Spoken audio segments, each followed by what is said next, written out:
Yan, unboxing tayo ng nagdagdag uli ako ng ganito, acrylic para sa candy. Pero itong kinuha ko guys, pang ano to, yung pang makeup daw. Lagayan ng mga makeup. Pero pwede naman to sa ano. Ay, maliliit lang pala. Maliliit lang talaga siya.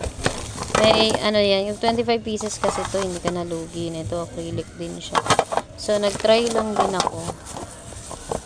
Kala ko kasi ganito siya kalaki. Kasi itong isa nito is 55. Pero okay na rin, oh. Ganyan kalaki. Ayan, ganito kaliliit sa mga candies lang. At square.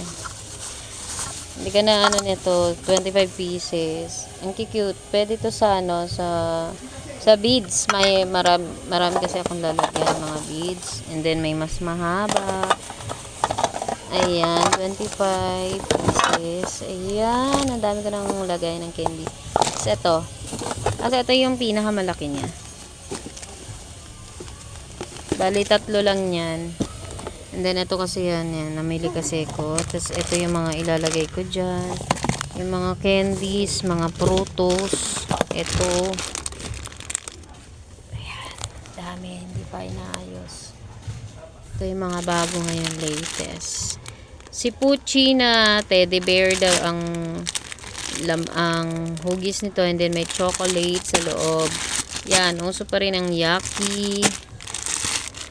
And then ito, mga bubble gum to, ayan. So, magpipiso-piso tayo na mga bata. Ito. And then ito yung bago ngayon sa Coco Sargami. Ayan o, Coco Sargami. Ito siguro yung pinagbibili niya. So yan lang, ito lang. Ciao.